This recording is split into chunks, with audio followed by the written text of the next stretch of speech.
Beyond the norm, when the world gets strange and the shadows start to fall, we grab our lights, call up our friends, and investigate it all.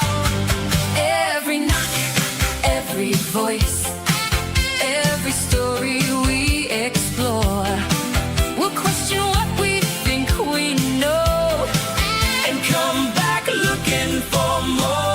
Beyond the norm, where the strange feels right at home, chasing every mystery and every great unknown. Beyond the norm, come along and join the ride, with an open-minded camera and some good friends by your side.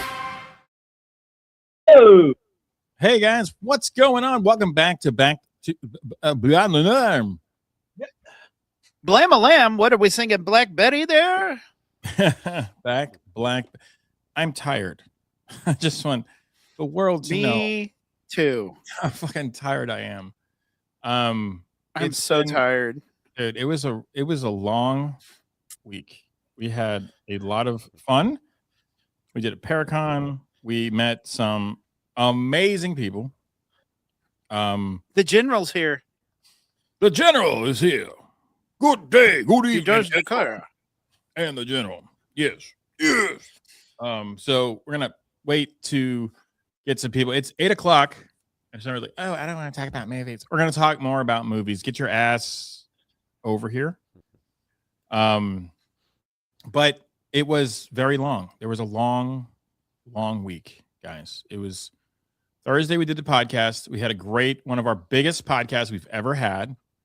I'm hoping Christina joins us. Fabian will pop in here. But it was amazing. We did Victoria, and she basically eviscerated Mr. Andrew Paulson. Hello, Jay. Hello, Charlotte. Hello, General. I'm sure he's always telling the truth because it's Andrew exactly. Paulson. We're just surrounded by liars. We have some great news from around the world. We met some incredible people. We did a private seance with Patty Negree, a good friend Colton Scrivener, who ran his first Paracon was quite knocked it out of the fucking park, man. Knocked it out of the park. And I think the people that were with us kind of this weekend and this week are probably sleeping right now. So you might get some reverb on that. Jay did an excellent job running over, I don't know, man, 10 or 15. I don't know how many God helmet sessions we did, but we didn't burn the helmet out. Right. Patty Negree used the God helmet twice. And Ryan from, I'm not going to say his last name because I don't know if he's ever released that, but Twin Paranormal, Ryan used it in the Lamp Mansion. We will get into that. Me too. You did too. Yeah, we were like just waiting for these guys like all day, and their call sheet never existed. And Wyatt showed up around 7:30 and was like, "Sorry, we're late." I'm like, whatever. It's the Lamp Mansion. We had a good time. We went to Blue Wood Brewing, which is really fun, right down the street. So got that banana beer. It was really good. It was good. It was good. Yeah. We had a good time. I'm gonna share some pictures with you guys, and then get some stuff. I haven't posted a lot. Like, yeah, we have pictures with the dudes, but like my thing is like, it was Jocelyn who did a great job of kind of getting everybody out there and to the Midwest. And these guys, me and Jeremy spent 3 full days with the twins, and Wyatt, their brother from another mother.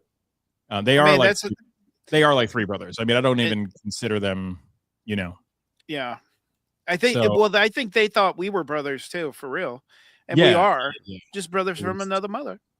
It was a lot of fun, and I'm going to share some pics that we have of myself, and we had a crazy thing happen to us at Lamp Mansion.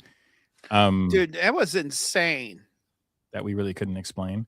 Scared the crap out of me. Yeah, it was it was crazy. It was nice to have like everybody together again. It was like the old crew. It was the old time. The reason why we got into this field.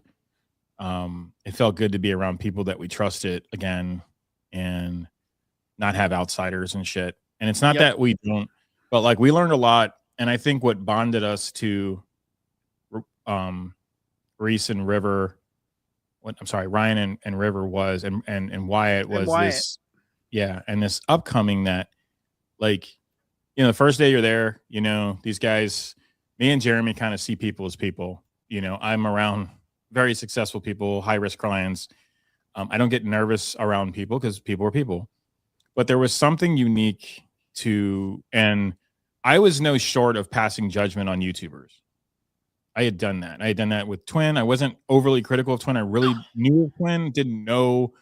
I had watched some of their stuff, but I never really fully watched their episodes. And me, Jeremiah, and Jeremy started watching their stuff while we were away on this trip. And we were like, man, I don't think these guys are acting like. And then to see them investigate, right? Because, all right, here it comes. Like, they want us to go away and like provoke and stage stuff. Nope. They didn't make us go away. They didn't make us go away. Like, they didn't make us go away. They were like, hang out. We're like, oh, we're going to leave you guys. Like, they're like, no, hang out. And we did that. And I can't say anything negative. And I was critical when they got there. I was hypercritical. I mean, the LEMP is something that I'm very coveted of. It's our property. It's something that the owners of the building trust us fully. I mean, they left and basically they had gotten there late because the schedule was all fucked up and these guys were coming from everywhere. And to put it in perspective, this team has had 6 days off in 5 years.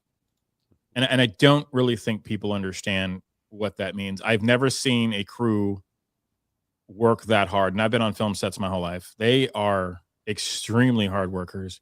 When they're done shooting, when they're done with when they wrap, it's 5, 6 o'clock in the morning. They go to their Airbnb. They might sleep 3 hours and then they're right on their machines. And the coolest thing that I witnessed was the way that these guys edit.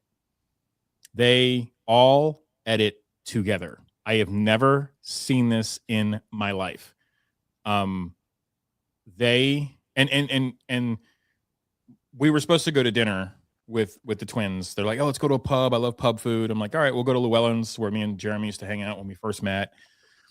And like, that sounds Sarah. And they were in St. Charles. They were down the street from the river. And I'm like, that'd be so great. And then Wyatt texted me. He's like, man, we are like so bogged. I'm like, do you guys just want to hang out and come over? And I'm like, are you sure? Because if you're busy, man, we can just whatever. They're like, no, come over. So we came over. We brought them pizza from Emo's. Which they thought the name was hilarious. Name was hilarious because they're not emo. They are not. They are the furthest thing away from emo, which is funny because like they have the look, but my wife was like, they're not emo, because my wife would know that because she's an emo screamo. And we had gotten there. And if you're just joining us, thank you so much for coming on and enjoying us. Hello, fam. Hello, Jane. Hello, Leanne. We're talking about Twin, and our experience with them was over the moon. We had so much fun with these guys, and humble and sweet and nice and respectful as all get out. Thank you, ma'am. Thank you, sir. Just like these kids were just like properly raised. But then when you get into their story, which is not our story to tell. Definitely not properly raised. Not our story to tell. And maybe one day soon we'll actually have a really good interview with them. And they're just so busy right now. They're taking a break. They're with their loved ones, and they're just chilling and maxing and relaxing. And I can't say anything negative about any of them. I think it's like you and River really bonded, and Wyatt, and then me and Ryan were like kind of on the same page, because we take things super personally when people like attack us online, and you and River are like, fuck off. Pretty much. Yeah. Just like, and then Wyatt's way into conspiracies, and it's like, shit.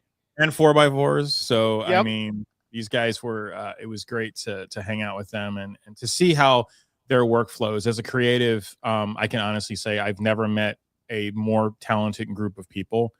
I don't think a lot of people know this, but they are insane, like insanely good musicians. Oh my God. And That Ninja song they yeah, played for us. I don't think they've released it. That Ninja song, I'm yeah, still humming it.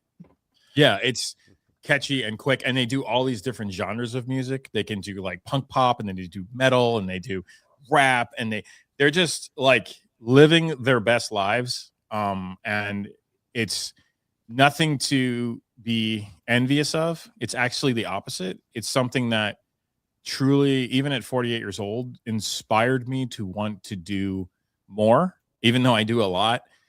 Me and Rivers' work ethic is the same, I think. Yeah.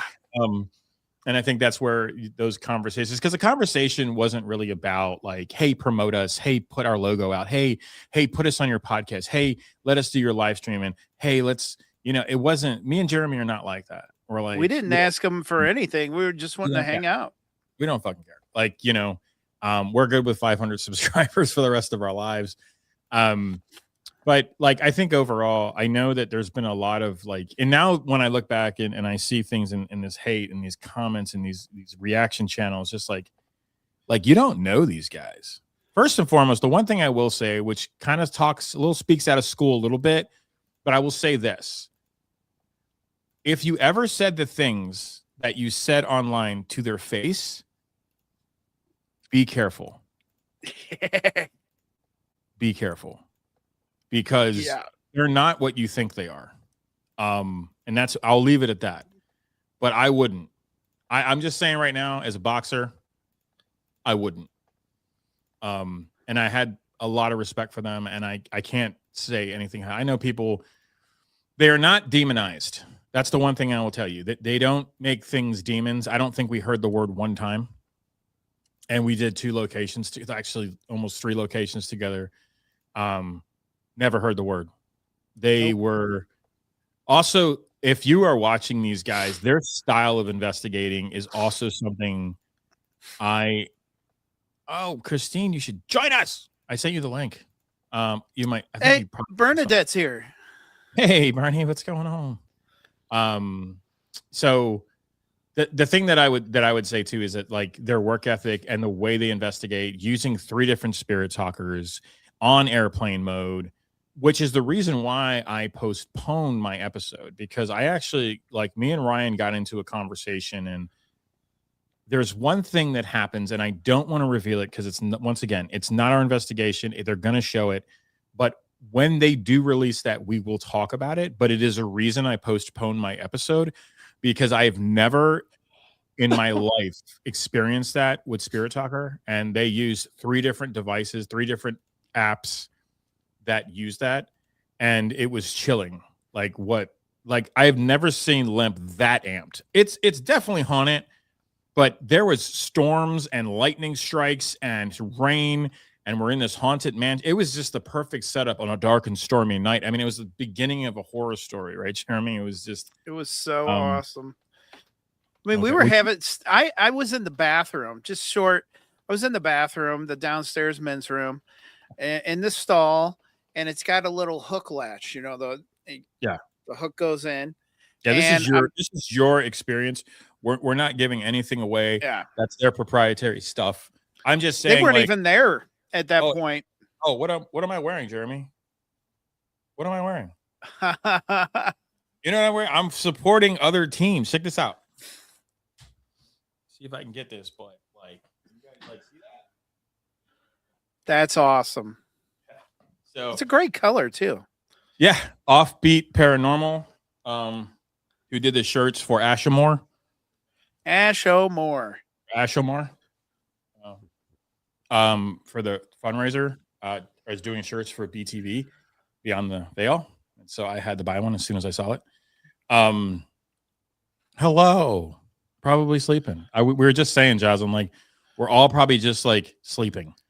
So tired. Hey, you have a killer show. I'll check it out after. I saw you posted that. I think it's with like paranormal paranormal vodcast. If you guys have seen that one, they kind of are lining up a lot of people, a lot of guests. So have a killer one, Christina. We'll see you next week. If you have the time. She's one of our most busiest friends. Where are they from? I don't know that many people know that, and I don't want to reveal that. I'm not too sure that I've watched enough episodes where they've ever revealed where they are and where they live, so I'm not going to reveal that. I would, but It's like in the U.S. it's in the US of A. Because they opened up with a lot of stuff to us. Yeah, they did, and it was a very cool bonding thing. And like I said, it's our and Jeremy's stories with them. It's our bond, and so like a lot of that is like we just want to. We're basically saying that like it did happen. Me and Jeremy really haven't posted a lot, and so I think that there's ebb and flow, right? There's a lot. So we'll show some pictures from the week, but I'll tell you the one thing too that I think I enjoyed the most this week was Patty Negree and being with Patty. It was an incredible experience. Yeah, it was awesome. And then to have, I got this one here. Is pretty And cool. Colton welcomed us into his house, and yeah, so yeah, got to be that mist in the back is just the photo. It was just a res of the photo because like there was so many people standing there that I just had AI like delete people, and they put like a ghosty mist there, which I thought was awesome. So yeah. Hey, look, hi Jeremiah, Jocelyn. Yep, and they do Jocelyn shirts too. That's Offbeat Paranormal, guys. These guys are great. I have their stickers. They sent me a little sticker pack. I don't know who they are. I've just seen their name pop up a bunch, and we have somewhat of a following. We get pretty good follows. So if you're looking for somebody to do your merch and do your t-shirts, and I think how it works is you basically just put your stuff up there. They create artwork for you. They take a percentage of it for you, but you don't have to worry about getting screens and doing the work yourself. They do it for you and they ship it out. Their packaging is great. They send you these little cool, which I think Twin would have loved this, the middle finger, which is in every one of their photos with us. But so that's Offbeat Paranormal. They send really fun little Sasquatch and little stickers and very, very cool team. They're doing BTV. They're doing Confessions of the Doll Mom. They're doing a bunch of other stuff. The Ashamore stuff for the fundraiser. Doesn't say Ashamore. It's actually spelled correctly. But forever, Jeremy, it'll be known as Ashamore. It'll be Ashamore to us. Yeah. And then you gave Twin some stickers too. Jocelyn's actually going to be helping us more with Haunted Garage as we move to do other locations too. The work that we've done at Emmaus has drawn attention to other locations that are needing our help and our support. They know we work pro bono. They know that we have the voices in the community. We have reach to YouTubers. And so when Twin was on the board, they had asked Jocelyn, hey, like, is there any way we can get into LEMP? Because we've tried a bunch of times. And then Jocelyn's like, I know a guy. And so we were able to do this incredible meet up and stuff like that. So there are other locations that are actually looking at Haunted Garage. Even though like we've kind of changed the Beyond the Norm, we've tried still Emmaus Live, but we're moving toward our own brands and what we do for other companies. We're not exclusive to Emmaus. We do work with Emmaus because it's our home base, and I think we've done pretty good. We are sold out 100% for privates till November, unless you want something during the week. All Fridays and Saturdays are gone at this point. There is one Friday left in October, I think, but I have to double check that. We are halfway sold out on every public event in October. So if you're wanting to meet us, if you're wanting to ghost hunt with us and a bunch of other cool people, we have limited those tickets. It's the most inexpensive price in October. 35 tickets is all we're selling. And if you've been to Emmaus, 35 people is nothing. It's $65 a person. And the hell's damn Fabian? You gonna do the show, bro? I'll be on there, bro. Quiet. Bro. All right. I think we need to can we show the intro again? I would love to show we're gonna show the intro again. Guys, our intro is really funny. All of you fucking missed it. Guess you'll see it on the flip. So yeah, this is me and Patty. And then I didn't take any pictures with Colton, which I think is hilarious. I didn't take any picture with Patty. Yeah, it's crazy. David, love you too. Checking on my dogs to see if they ate. And Jeremiah's about to get another little hippo. Yeah, they actually brought home one tonight. Oh, which one did you go with? Did you go with Orb? So this one is an 8-month-old. She's black with white toes and a white split down the middle. And Lainey, Can you send me a picture? We can put it on there? My put it on phone's there. about to die as it is. But no, we love her. We're good. We're all set. So All right. yeah. Fine. I'll show some more pictures, guys, and then we'll get into Obsession. Hey, in the comments, who's seen Obsession? Who's seen Backrooms? Has anybody seen this? Any They're of these both. things? One's really good and one's really disappointing. And that's our review. Moving on. Out. This is us standing in front of the Lemp fireplace here. That's Wyatt in the middle. That's River, and that's Ryan. And this is our first meeting with them. And it took us a long time to actually take a picture because I wanted them to get to know us and stuff and see if everything was good and cool. And we just had the time of our lives. I don't know that I'll post these on my, the whole self-validation thing, but don't listen to her. It's okay to validate yourself.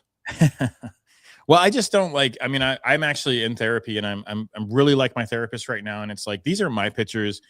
These are my boys now. These are my brothers. We're going to stick up for these little guys, these little brothers of ours. And we just had a ball with them. We couldn't. So I'm showing them on the podcast. I probably won't post them on my Facebook because, these are kind of special. It's not every day you get to meet people that you instantly bond with and you have so many shared experiences and stories with. And so it was nice to finally, meet people, because me and Jeremy have met so many TV personalities and it's just all ego and I can't stand in this light and I need this certain water. And I'm all these things. The one thing that I did learn about Twin, and if you do happen to have their presence and they're coming to your location, they love chips. They hate sweets. They're not sweet eaters. Don't get them sweets. That's the one thing I will. But he did try it anyway because we had to get him gooey butter cake because that's our thing. And so what me and Jeremy did was we bought him a St. Louis care package. So we gave him red hot riplets. We got him Vest soda. We got him grape drink and orange. We got him cold brew because we're big on coffee here. I don't know if you guys have ever been to St. Louis. We are huge on coffee. This is Patty. Me and Jocelyn. Jocelyn wasn't there, unfortunately. She was preparing for her investigation with Twin on her channel. And I had a couple of these left over, and I'm like, I've got to give one of these to Patty Negree because she also collects haunted dolls. And I handed it to her. I'm like, this is from Jocelyn. And I gave her all your information and stuff like that. So make sure you share and you follow Patty. She has a huge following. She does have 2 episodes with Ghost Adventures this year, which is really cool. She is honestly one of the sweetest people also we've ever met in the celebrity world. And then doing a private seance in Colton's house with some of his really close friends on the last day of the Paracon, I was like, okay, well, this is my first seance. I've never actually done a seance. I'd seen what she does on TV, and TV is dramatic. TV needs to have the attention. But when you're with this person and you're in a house and you're doing this with her, I can honestly say I might not believe all of it. Okay. And I can say that, but I will tell you one thing. I've never seen something so beautiful, so much closure, people talking to their loved ones and literally crying that they want to know that their dad is okay, or their sister is okay, or their cousin is okay. And it was absolutely beautiful to watch and to witness these people getting closure and breaking down and getting this sigh of relief. So, whatever works for you, man. For me, it's always going to be Jesus Christ. I'm a Christian. I'm a Catholic. I fall, I fail, I do stupid shit. But I remember at the end of the day, I try to forgive. There's some people that I just can't forgive. I've tried, but after the St. You don't Louis, deserve it. after the out of that no. No, dogs. I like dogs more than people. And if you fuck over dogs, not good. No bueno. Beware of exploding balls. That's right. I'm sorry, because people are like, where's the drops at? What is it? I'm just gonna send these drops to that person. Yes. Okay. Well, should I send the drops? Yes. Should I send them all? No. Just these? Yes. No. Okay. You fairy. Exactly. Don't call me that. Don't ever It's call me that. Bigfoot.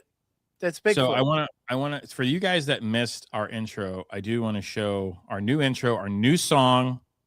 We are excited. Some of you caught it and you were like, oh my God, what is this? We still have our Miami Vice one. When we have Ben on, we'll do the other one. When it's the boys here, we're going to do that. So I'm going to show this wonderful thing that Beyond the norm when the world gets strange and the shadows start to fall, we grab our lights, call up our friends, and investigate it all. Every knock, every voice, every story we explore, we'll question what we think we know and come back looking for more.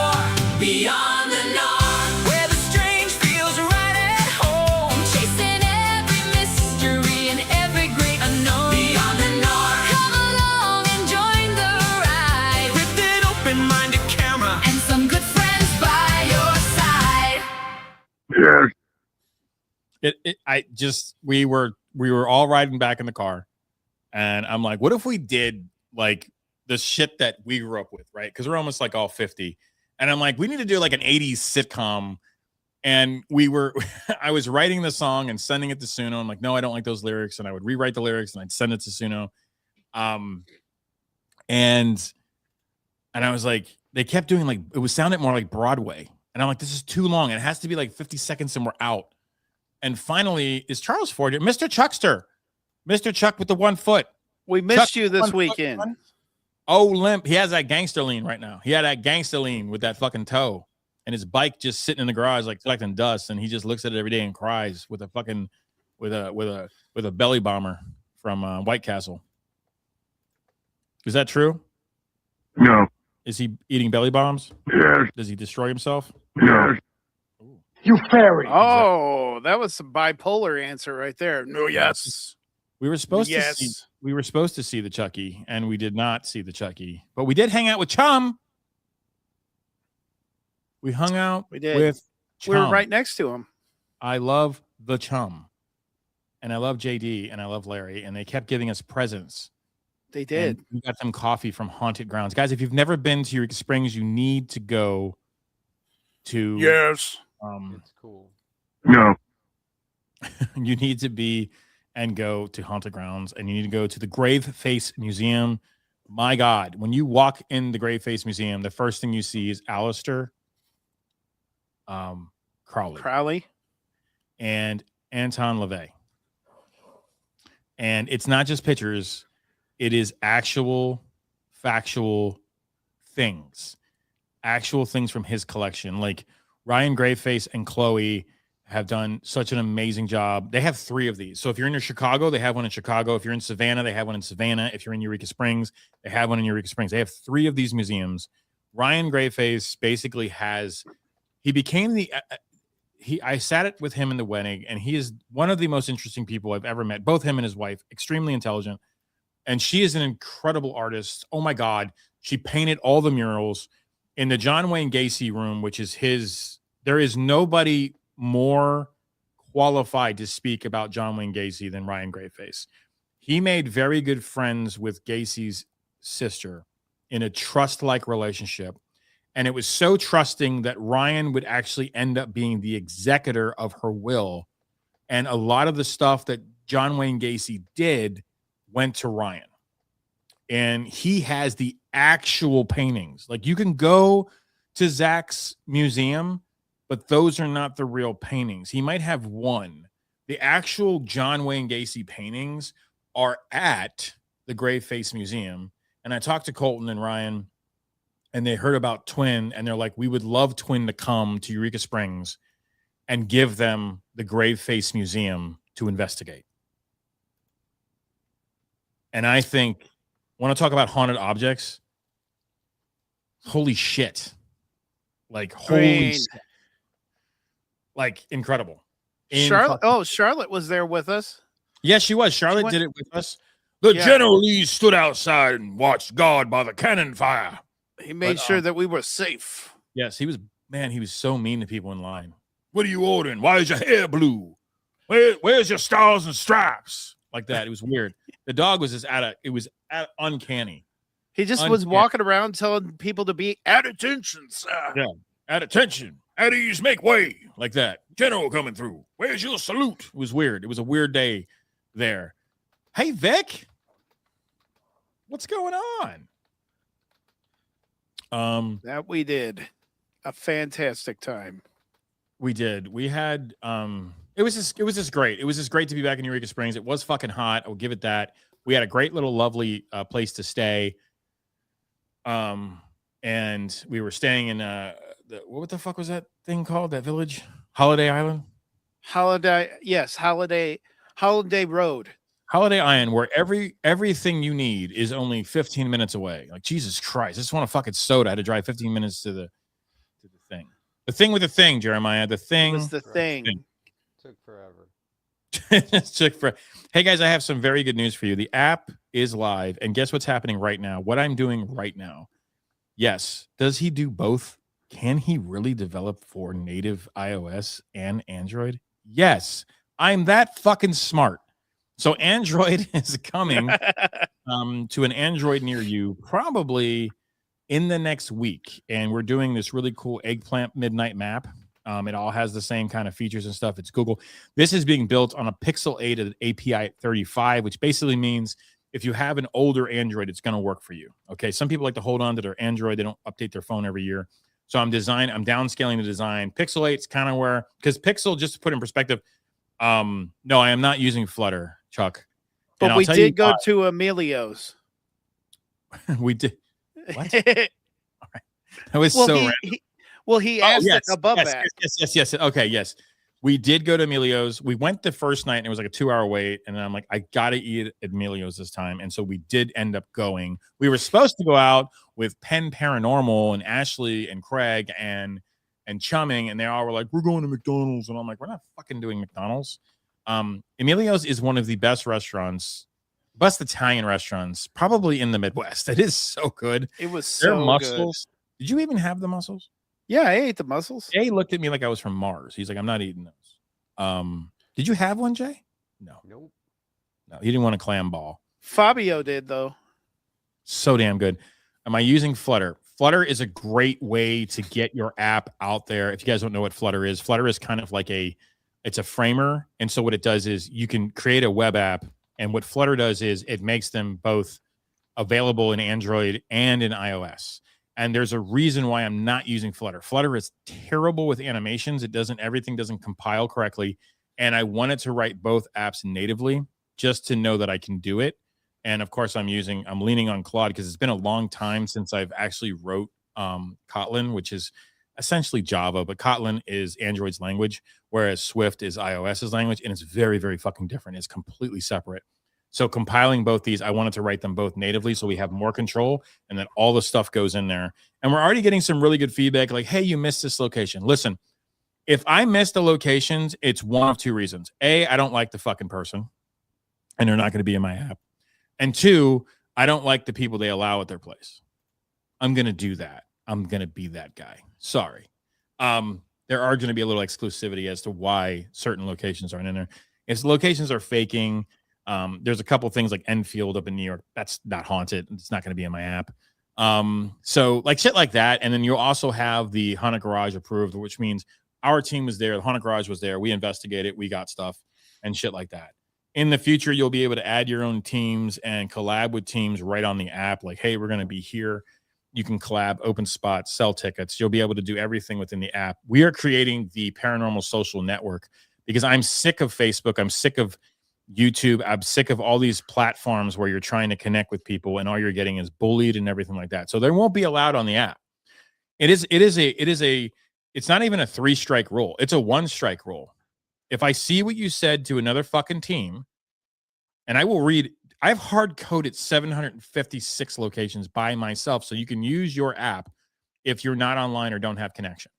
You can still use the app. You can still know where you are and you'll see around you because it caches to your phone. Okay. But we do not allow bullying. There's a 1-strike rule. You are banned for life. And if you're paying monthly, you're paying monthly for the year. You will finish out the year with no refunds. It's in the fucking contract. It's in the privacy. There's absolutely no bullying in this app. There's absolutely no harassment in this app. You are allowed to disagree. You're allowed to have your say. You are not allowed to personally attack somebody. Jay's phone's died. Hey, yeah. Terry. So the Italian, it was so much damn food. We couldn't even get to the fucking desserts. Look, it's Terry Mosby, everybody. Thank you, Terry, so much. And now that Terry is here, we can show everybody using the God helmet because we had to wait on Terry again. Just kidding. But we were waiting on Terry. We were waiting on you, Terry. So here's our boy. We can say that, right? We can. I did a session with the God helmet where we tried doing EVPs, which I've never tried before. It was really cool. This is our boy Ryan in the Lent Mansion using the God helmet. And Hey, Deb. wow, did they get some crazy ass experiences? Man, I'll tell you what. Yeah. This is We got some crazy ass experiences. It was just the two of us. oh my god, yeah. It was maybe I'll even play that video. We don't know what the fuck happened, dude, honestly. Oh yeah, I never finished. I was in the bathroom and the little hook thing pops up and the door opens 6 inches. And I'm like, what the well, I just kept doing what I was doing, but it went faster. And then I went back in there. I was like, man, I got to figure this out. And I had to like really shake the door to make it happen. And I definitely didn't touch anything. So I have no clue how it happened. There was definitely some it was just active. Like the entire place. The general is tired. The general has retired for the evening. It was a long weekend. It really was, and it was hot. So those two things, and I think Charlotte went to the ball, and we had to just chill. We had to relax. We were just like When the ball happened, we were waiting for like 2 hours to go to the Emilio's. yes, that's a true story. I mean, because you know what they say, the balls that are held for pleasure are the balls that I like best. So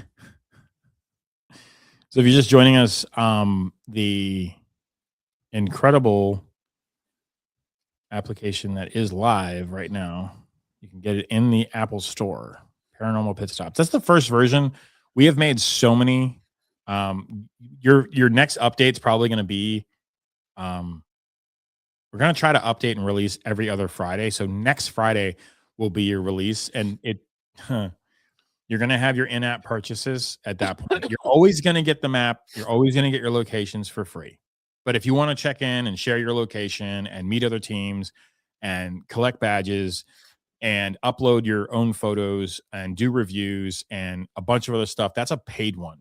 And how that paid one works, we'll talk a little bit of what I like to call proceeds, because there are teams that don't understand proceeds. When you say all proceeds, and you don't tell me that it's all gross proceeds or all net proceeds.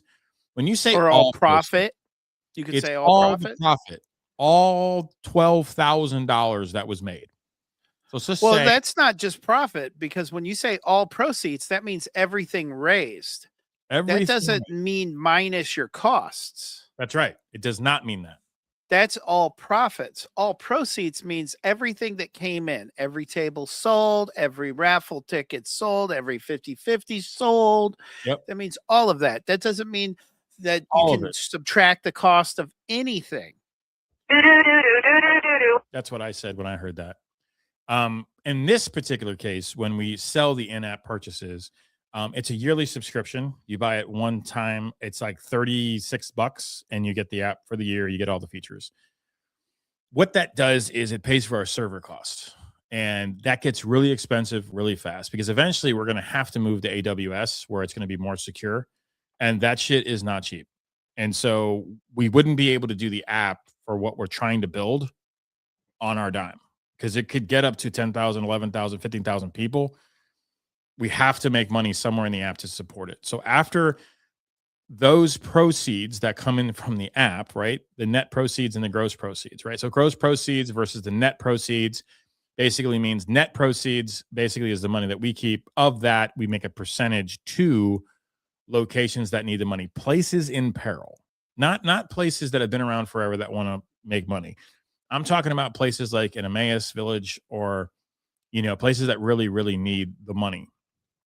So that is where that money is going. And you never have to purchase that. You never have to be a part of that. You just maybe just want the map side. And so we believe that's a pretty fair thing. $36 a year equates to roughly around, in these days, 7 Starbucks coffees, 1 meal at Taco Bell if you're with Jeremy. Mine was like $22 last night. So I'm just like, Was it really? I only spent like $15, $18. So yeah, it's a fun app. It's still got some bugs we got to work out. So that's our first release. So how apps work are they're living, breathing. We've built a team around it. We have 2. I'm basically developer designer, and then I have backend guys that are actually looking at everything, tracking. All the payment is actually through Apple, so you don't have to worry about credit card fraud. Fucking asshole. But all of that goes through Apple. Your refund policies go through Apple. So same with the Play Store. If you get it on Android, it goes through the Android store. Android takes their cut. Apple takes their cut. The rest goes to us. From there, we divvy. We pay our taxes. We pay our fees to the servers, and whatever's left over. We don't know what that looks like right now, but we're gonna get there. Okay, so the proceeds will go. Not all of them, not most of them, but some proceeds from the app will go to either stray rescues or places in peril. It really depends. And so that's what we're doing with the app. We felt that this was the quickest way to raise money for places and have a good side hustle. But also, like, there's like 4 or 5 of these apps, and they're fucking terrible. One guy is charging like $18 for a map, and it's really shaky. Like, it's not even good design. It's just not good. And I'm like, all right, I need to do this app. And so that's all going to be releasing in the next couple of weeks. It's going to be a lot of fucking fun. And so there's the God Helmet. 2 celebrities using Terry Mosby's God Helmet. How cool is that? Thank you, Terry, for allowing us to do that. Yeah, and we were able to raise money to buy stuff for Emmaus and pay for the trip that we went on. And we were still a little bit in the red. I'd say about 1,000 in the red, but we had a lot of fun. And that's why we don't do a lot of Paracons. We really don't make a lot of money or none at all. But we had a great time being with the people that we care about. And it was a lot of fun, people. So a lot of stuff that we're doing here tonight. Now, I want to get in a little bit into our main topic of the show, which is the Backrooms and obsession. We should go Backrooms first. You want to do Backrooms first? Yeah. Okay. All right. Let me see where we're at today. Which, if you guys don't know, me and Frankie are huge A24 fans, and they made movies like Heredity, The Lighthouse, Midsummer, Uncut Gems. They made all these incredible movies. I know you don't love The Lighthouse, but I've watched it more than once. And they did this movie. And I don't know if you guys do out there. There's video games. There's all these YouTube videos about the Backrooms. So I'm as soon as I heard about this, I was so freaking excited. Yes. I love that stuff. Love it. And then I watched it. Oh boy. And it starts out really good. It does. Yeah, it I starts was out really good. I know y'all.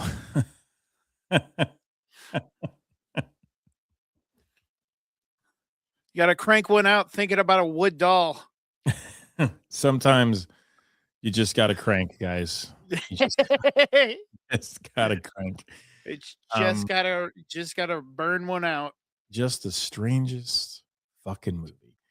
It's so weird, but I've watched it more than once. I remember watching it with you, and you're like, "This is so fucking weird." But Yeah. I feel like that's like what A24 does, is really weird movies, and Backrooms is no different. It's It really isn't. really weird, It really isn't.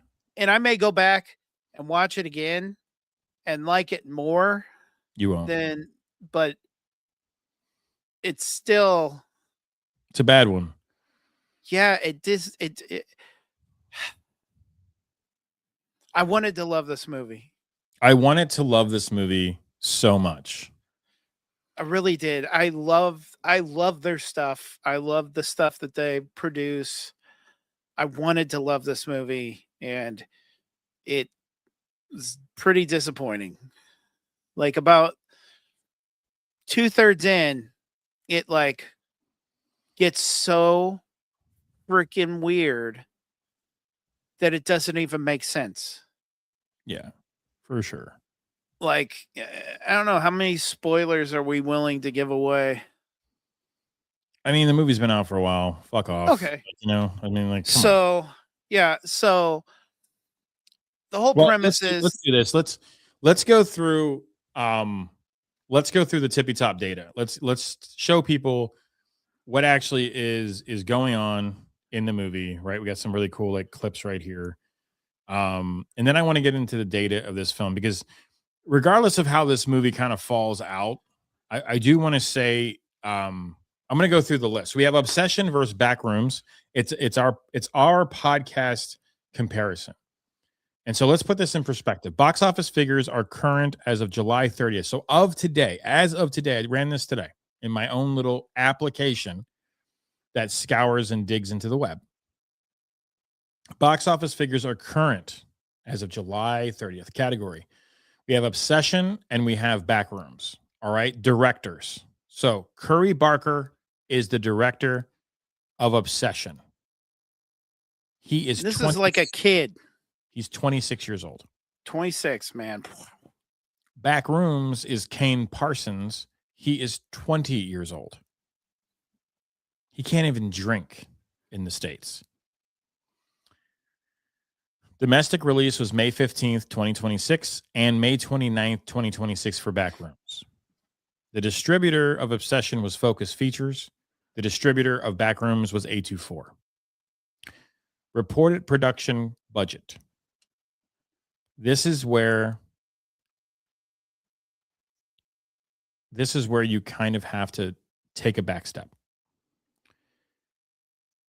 Focus Features Obsession had a reported production budget of $750,000 to $1 million. Backrooms, who was A24, had a budget of $10 million.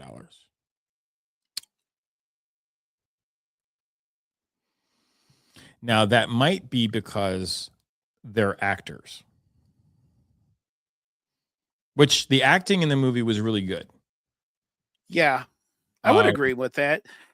Honestly, the twist is so weird, it kind of lost me. So this is one of the coolest comparisons too. The domestic opening weekend of Obsession was $17.2 million. They had already made back their money plus more. That's a win. That's successful, right? The domestic opening weekend for Backrooms was $81.4 million. To put this in perspective, both films beat Toy Story 5. Toy Story 5 opened with an abysmal $10 million, cost over $250 million to make. Disney doesn't know what the fuck it's doing anymore. ESPN's kind of realizing after firing all those anchors that maybe maybe they're starting to get the fucking clue bag about Maybe. what's happening. Maybe. I still won't watch ESPN. Okay. So Backrooms makes 81 million. The kid is 20 years old. That you know what? Already a winner. As much as like when I looked at his age, I'm like, well, fuck. I mean, Backrooms, 20 years old. And I'm looking at kids that are older than that in our film festivals, and I'm like, fuck. He got $10 million to that film, and this kid, Curry Barker, who's 26 years old, only got like 750,000. And when you watch Backrooms, I guess it was a lot of set.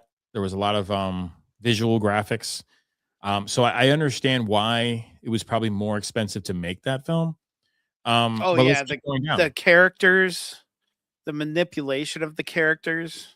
So domestic gross of this film. So now we're getting into the gross figures. Gross figures. So if you said all proceeds of gross figures, that means all the money they made. Sometimes we have to teach people, Jeremy, what words mean. Words are words. Use your words. Domestic Ashmore. Ashmore. 262.2 million. These are the same people that are fucking Ash Canning, Ryan Buell. Yeah. Same two idiots. Ash Canning, Ryan Buell, and look what the fuck you're doing 2 years in a row.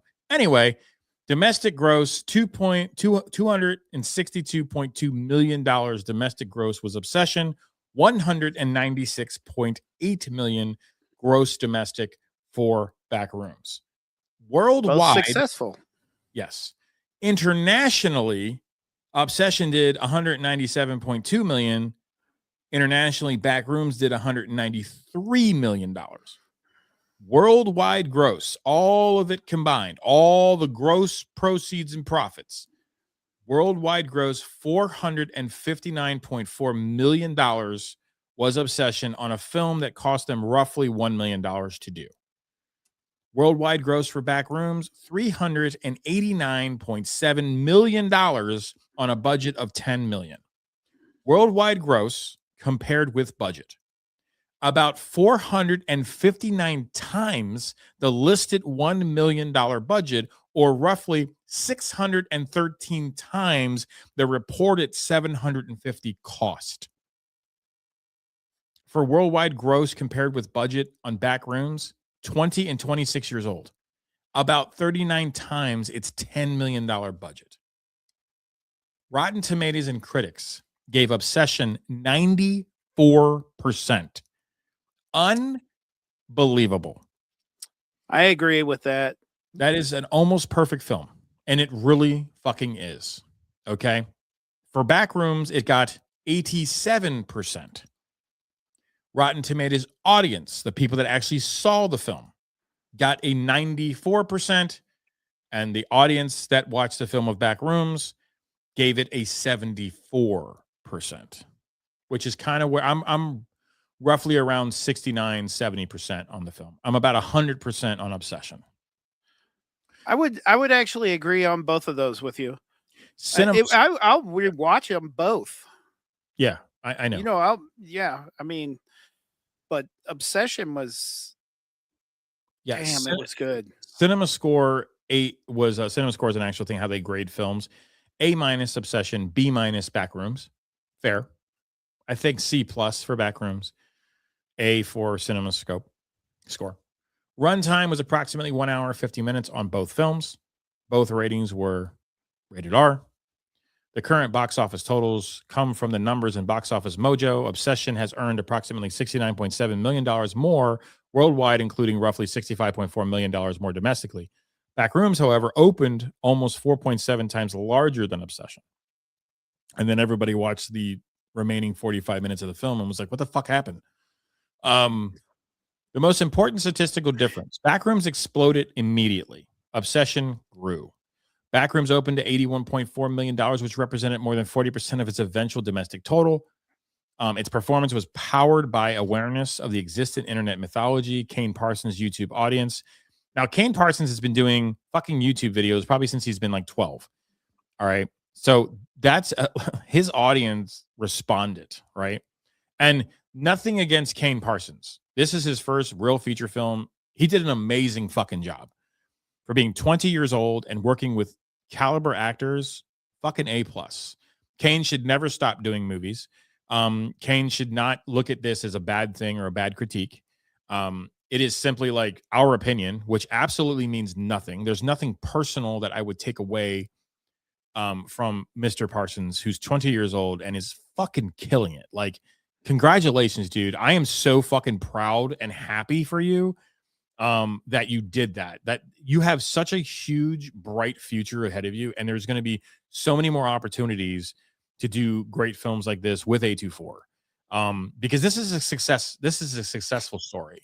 So that is basically how, and this is teaching the other idiots in the circle of reaction channels, because that's all they are. They're not debunkers. They don't know what the fuck debunking means. They can't.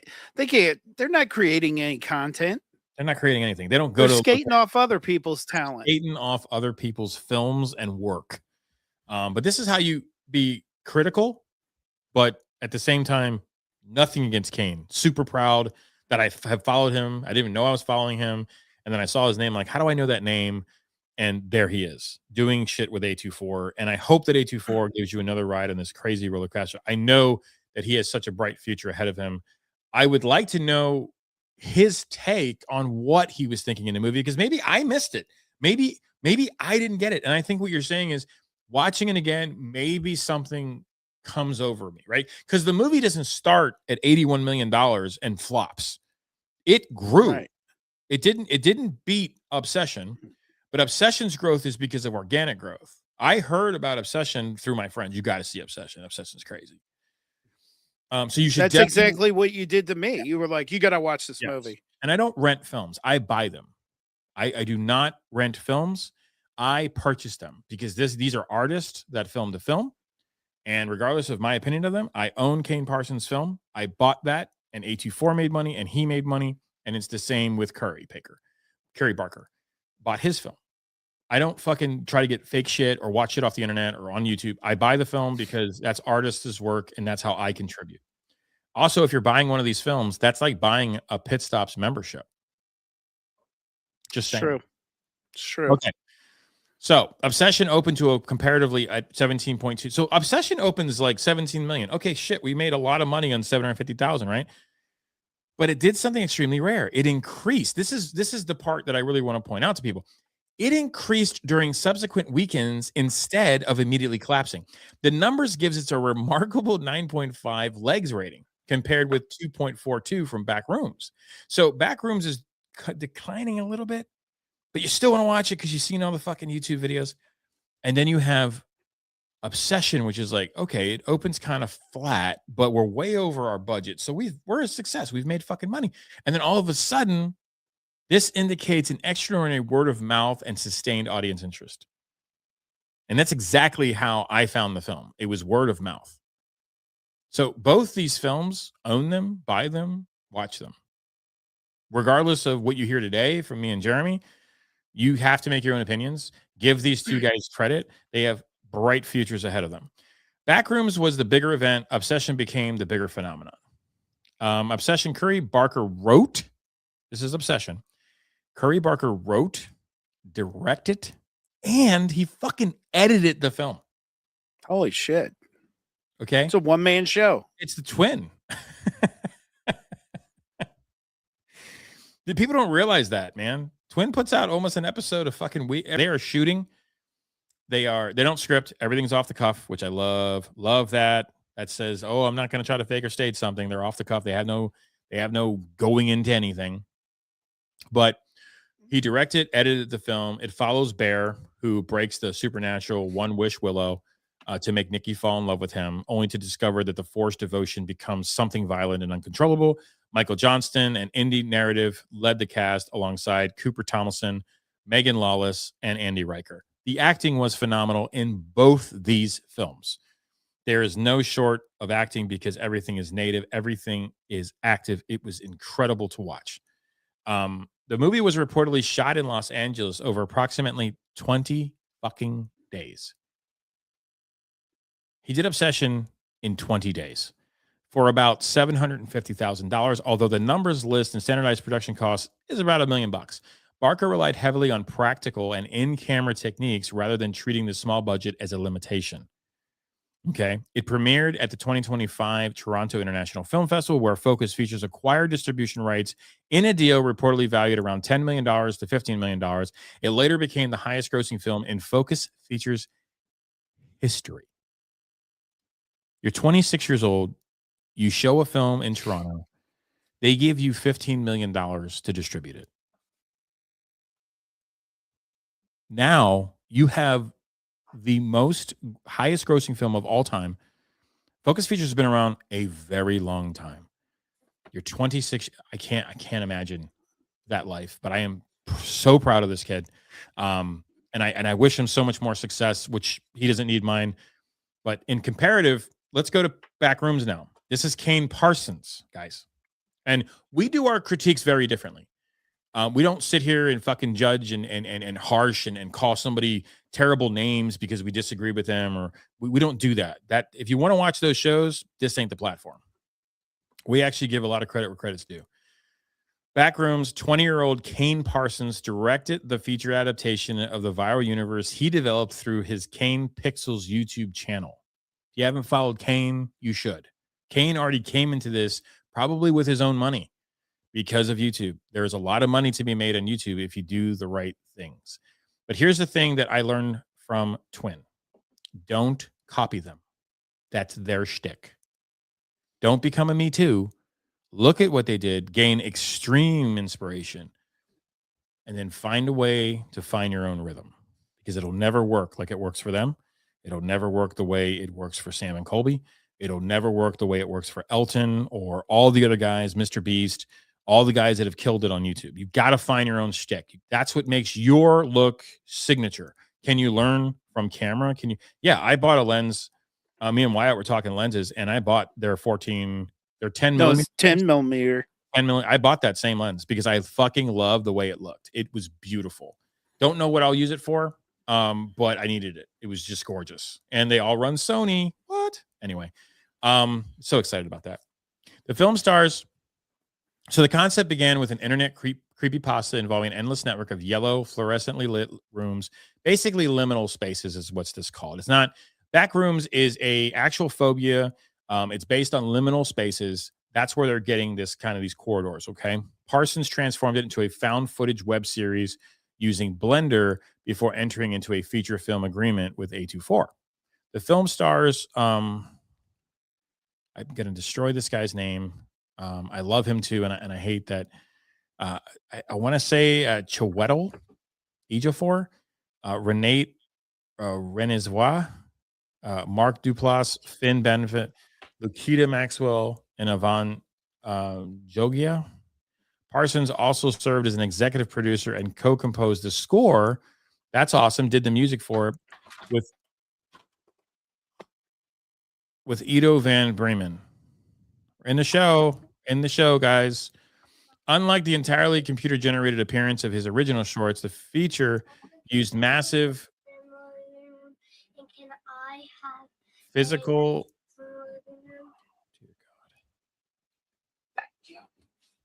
I just muted you.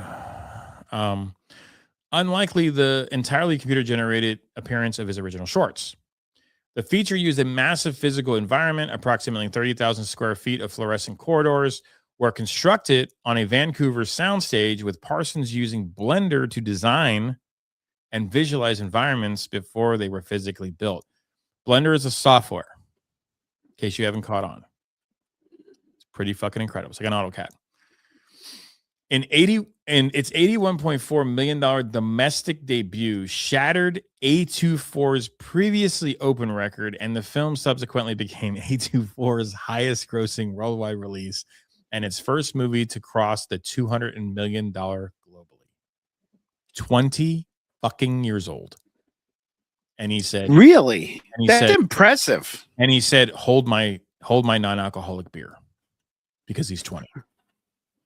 And I think hold my O'Douls. I think he's Canadian there, bud. Well, then he's legal to drink. I think their drinking age is 18. Might be. So he's like, hold my Moosehead lager, bro. Okay. Hold my Molson. Hold my Molson there, bud. Hold my spitter. Hold my spitter. He basically told he told A24, let's get after it. Give your balls a tug, bud. Let's make a movie. That's what he said. Critical and audience reaction. Obsession currently holds 94% from critics, 94% verified audience. Rotten Tomatoes. It's at CinemaScope. Also indicates strong approval from opening night audiences. Backrooms holds an 87% from critics, but 74% verified audiences, along with a B- cinema score. Doesn't fucking matter. He killed it. Obsession connected more strongly through characters and emotional escalation. Backrooms connected through environment, mythology, and visual experience. So my question tonight in our thumbnail, and we're both, I'm not on Adderall. I have not gotten my prescription yet. I'm not on it either. No, and we're staying focused. This is amazing. My question was, is concept king or is budget king? That was the question for this episode when you're doing these types of films. The numbers make a compelling case that concept gets attention, but execution creates longevity. Backrooms entered theaters with a globally recognized visual concept and an existing community. Its larger $10 million budget allowed Parsons to physically construct the impossible world that audience already wanted to enter. The concept created anticipation, and the budget expanded its scale. Obsession had no established franchise or famous internet mythology. Its hook could be summarized in one sentence. A man wishes for a woman to love him and receives exactly what he requested. The concept was simple, he did. inexpensive to communicate, and emotional universal. But its extraordinary box office legs suggest that people were not merely buying the premise. They were recommending the performances, escalation, humor, horror, and execution. My verdict for the podcast. This is what we came down to. Concept opens the door. Execution keeps audiences in the theater. Budget only determines how large the room can become. Think a Marvel film that's all flopped. Supergirl flopped. Most of the Marvel films without Robert Downey Jr. didn't do well. Except for the ones with Chris Pratt. Right. That's correct. Chris Pratt did really well. My verdict for that, so it determines how large the room can become, right? Important correction.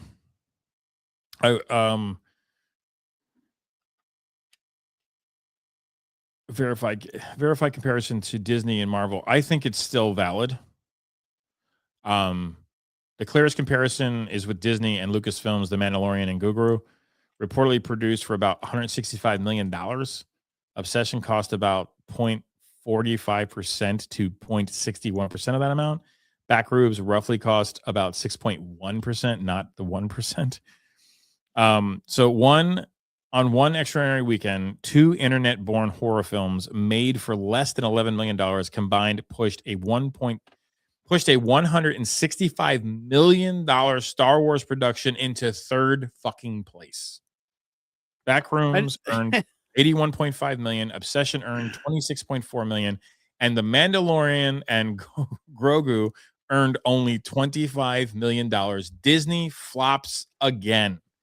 $165 million, $25 million. Why? Because it worked as an episodic. It doesn't work as a fucking feature film. They've made that mistake time and time again. There are no original ideas coming out of Disney. There are no original ideas coming out of ESPN, but maybe the new CEO is like, get rid of these fucking race baiters. But at the end of the day, like, it is DIY from music and for movies. It's these types of concepts. Yeah, sure. It's born on mythology that, Parsons couldn't have come up with. Creepypasta has been around since I was a kid. So, but at the end of the day, he picked it up, he executed, and he ran with the ball, and he got it down the finish line. And now he has the biggest film A24 ever did. Curry has the biggest film Focus Features ever did. And if you can't applaud that, go fuck yourself, because that's amazing. That's inspiration. That is so awesome. And I applaud both of them. I'm blown away that that's the biggest A24 movie. Thinking about what they have under their belt, like, amazing. Yeah, we had to give a round of applause for both these directors, and unbelievable. So if you've seen these movies, oh my God, they were both born after the 1900s. Yeah, they're both 2000 babies. Yeah. Jesus. Yeah. It's crazy. Disney needs to make a Sith film, a very dark, horrific Sith demonic film. The They Sith, really screwed up with yeah, episode 1. They should not have killed that guy off. nope. What was that guy's name? Darth Maul. Maul. That's it. Yeah, Darth Maul. Every poster, every commercial, every marketing, dead in 7 minutes. Yeah. And he's awesome. Almost as bad as Elliot Page's role in Odyssey. Everybody thought she was playing. This is how Like- terrible the internet is. I do want to make a point of this. I have not seen Odyssey. I am excited to see it. I am going to see the IMAX experience at Ronnie's. But I will say this: the Aladdin Homer is mythology. You can make Helen of Troy black, and it'll be fine. You can use Elliot Page as the person that convinces people to let the horse in, and that's okay. It's okay. You're going to be fine. Because for 2 months leading up to it, the trailer flops because of Elliot Page. These two people have a total of 5 minutes in the film. 5 minutes. But that hate, right? That hate that's out there, that jars these people. Because that's all they do. The reaction channels are just about hate. They're just about bullying and hate. They offer nothing positive. They offer nothing that will make you sleep through the night. You worry, you cringe. I mean, me and Ryan had this conversation. Of all the good that they can do with their audience, of all the positivity that they can spread, they choose to be evil. They choose to do the same thing and beat up a person like Elliot Page and beat up a person like the woman that played Helen of Troy because she was black. Like, is this the type of society that we're living in? Are these the type of humans that we're in? But because we Unfortunately, disagree, we are. and it's disgusting to me. Like, that movie had nothing to do with gender or anything. Elliot Page knows who he is and wanted to play in a film, and Nolan gave him that opportunity. It's the same with Helen of Troy. But nobody talked until after it was successful, right? It's so successful. It's going to hit $1 billion easily. But nobody talked about how they didn't use a score, that they literally made instruments, ancient sounds, that nobody had an English accent. They just had their voice. These amazing things that Nolan puts together that makes films so enigmatic that you just want to watch them over and over and over and over again, because it's not DIY. It's not indie. But what he does is he captivates audience. He's never made a flop. He's never flopped.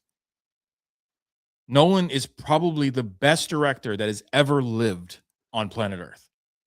His films are unfucking canny. There's nothing close to them. There's nothing next to them. There's nothing even rivaling them. So why the fuck would anybody think the film would flop? Because he used a black person for Helen of Troy? I mean, how many times we got to see a hot blonde with big boobs? You can see that all day on the internet. That's all I follow on my Instagram. Just look at my Instagram. We don't need another one, right? It's true. I've seen his Instagram. Hey, I love the figure. I love the human form. But like, I think that like that's what these people do. And then there's the other people on the other side of the spectrum that pretend to be nice, that pretend to do all these wonderful things, that they're such good people. And, oh, you should go to our events because we're such good people. Those people, those lukewarm motherfuckers that want to pretend that they're good people. They're not. They're not good people. They are not. And the more they unravel, the more attention they get. They will not be able to keep up that persona. They won't. It's a fake. It's fake. It's fucking fake. It'll ravel and the strings and nothing will be left. And that's what people are starting to realize. We keep picking up more people. I'm wearing a fucking BTV shirt. We've got more people on our team now because it unravels. You can't keep fake long, man. I have more respect for people that are dirtbags than people that pretend not to be one.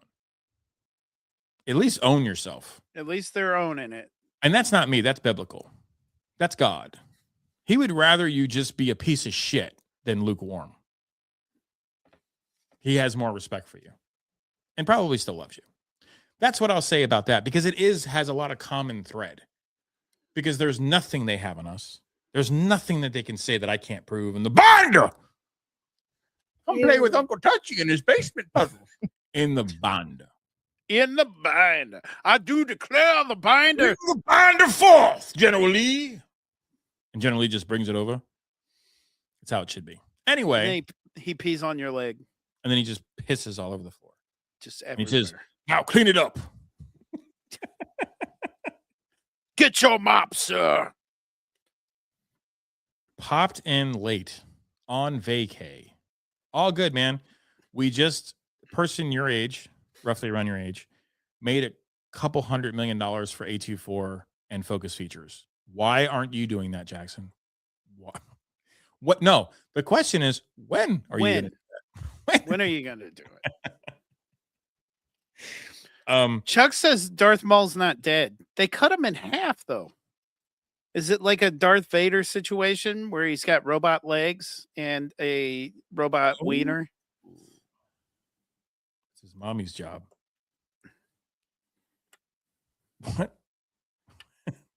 Oh, for General Lee. Got you. Gotcha. Brother, you have missed so much. Well, it's just I've watched all the critique channels, a lot like those reaction guys that just want to hate because all I know is, man, some people driving nice fucking cars, bro, right now because they were positive and they were nice to people and they were doing great stuff and they were gracious versus like fucking sweaty, ugly dogs that just sit behind a mic and think they're so cool and they couldn't last a round in a ring, bro. They couldn't last a round in a ring. But I'd like to get in that ring. I know, me too. But the thing with a lot of this is like that's not what we're breeding here. We don't drop names. We don't show people's faces. We don't do that shit because you know what? If we have something to say to somebody, if I have a time, if I run into them, they'll know exactly how I feel. But the internet is a scary place, Jeremy, because people think that you put something online and you can scrape it and spend all your money that you make either on YouTube or a job trying to scrape that data. You can't. Not when you're an engineer. Engineers, we can find anything. We can find it all. We have Wayback Machine. We have data recalls. We have SQL injections. We have a bunch of ways that we can actually get into old databases and find things that are out there. Isn't that crazy? It's insane to me. I mean, maybe one day some of that will be released. I don't know. Maybe it will. But like at the end of the day, like be careful what you put online. Be careful. Because once it doesn't ever go away. It doesn't ever go away, said the man with a dick pic. But right now, I want you guys to just close your eyes and then I'm going to go into a meditative state. Let's wait, hold on. Wait. Who has the dick pic? Oh, there's a lot of them out there. Of me? Mm-hmm. No, I don't know. I don't think so. Oh, I thought you were saying it was me. I was like, I don't really do that. No, I wouldn't. I like to show you in 3D. You know what I'm saying? That's right. Is this gum on my leg? But I think that like there's this meditative state that you can get to, and I want everybody just to kind of relax and just like close your eyes and just really think about something magical, just something magical. Just be alive right now. Be alive with me. Just be alive. Just be alive. Take this in. I want you guys to think that right now, where you are, no matter where you are, if you're on vacation, if you're with your family, if you're holding General Lee, just close your eyes and realize there are billions upon billions of dick pics floating all around your head. Isn't that amazing? Isn't that wonderful? Because that's what the internet allows. It never goes away. Isn't that cool? So when things start popping up all of a sudden, wouldn't that be weird? Just wow, I didn't know that video still existed. Dick pic right here. I spent all this money trying to get that to go away, and it just didn't. Oh, wait a minute. I actually just realized what you're talking about. I know exactly what you're talking about right now. It's wonderful to have. It's wonderful to have stuff in your possession that's like, interesting. Love when these people talk. It's always the people too. Like, what was it? Like Democrats were always going after pedophiles, and then they ended up being the pedophile. I mean, well, they always were. They always were. So it's like, it's weird on both sides. Can't just say Democrats, but on both sides. It's weird.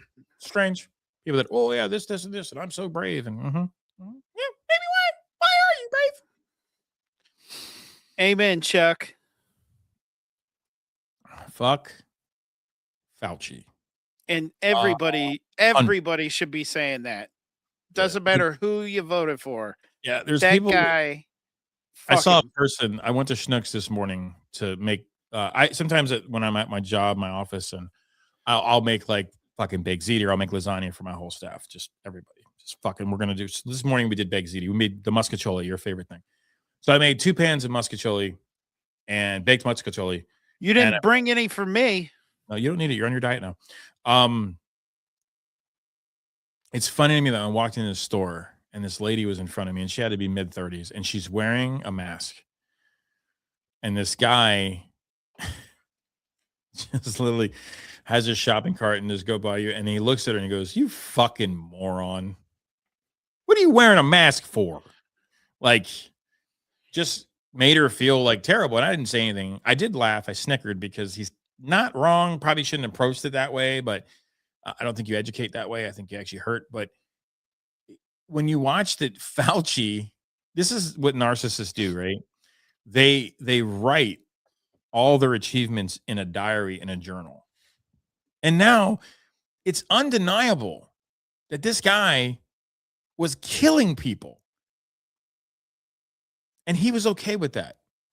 Josh Hawley, our state senator, is probably one of the slickest and eviscerating lawyers to ever have walked on planet Earth. He destroyed him. Like, it wasn't even, and kept an even tone and just eviscerated this piece of shit that pled the fifth, which he can't do, which he'll be held in contempt and hopefully recommended to the DOJ, and make that little 85-year-old mousy looking motherfucker die in prison is where he should be. Die in prison. Josh Hawley, you have a fan. You'll never watch the show, but you, my friend, are the reason why I want to do law. You are the reason why I want to be as powerful in that statement. One of the best monologues I have ever heard in a Congress hearing. If you've not, he just destroys him. God, it is just, it gives you chills. Doesn't miss a beat. Just fucking rips his throat out. And it was I don't like your hat. Well, now you're dead. There you go. I mean, he killed a bunch of AIDS patients too. Yeah. Let's hold him accountable for all of it. And I mean, just let him go over to Russia. what did Josh Hawley when he said exit quoting? If you have to plead the fifth, you're guilty. Yeah. Yeah. What's going on? What gets me is the one that wears the mask while they're driving their car. Or they're on a bike outside. Or they're swimming. Right. Right. It's just, and this is not really a he said, she said, red, blue thing. This is, we all went through COVID. And what really came out of COVID was that we'll never trust the government again. That's what they did, because they really thought that the American people, they really thought that people were that fucking stupid. The parasitic diarrhea, they tried to do it with that. They tried to do it with the Havanta disease, again, with the Carnival Cruise Line. And what did we do? Monkeypox. The monkeypox. Well, they've tried to do this now 3 more times. And what we look them in the face and go fuck yourself. It's not going to happen, bud. I'd rather die than listen to the government at this point. That's what COVID did. That's what these people did. You don't have trust anymore. You don't, nobody trusts you. Nobody. Like, yeah, okay, sure. I'm sure you're doing the right thing. Good luck with that. There's just so many things that we do. And probably the shittiest thing, because I don't know if you guys are feeling it, but like when COVID hit in 2022 was kind of the end of it, right? Kind of the end of where the fuck did all that time go?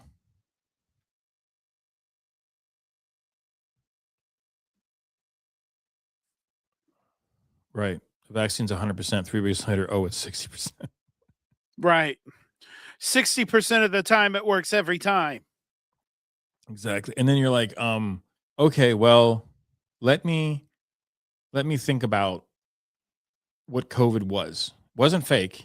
It was real. But it was man-made. It was a biological weapon, and we have yet to respond to China. We'll fucking blow up Iran over threats of a nuclear weapon, but these people actually killed 1 million Americans. And we've done what? Nothing. I'd like to do the death of 1,000 cuts on them.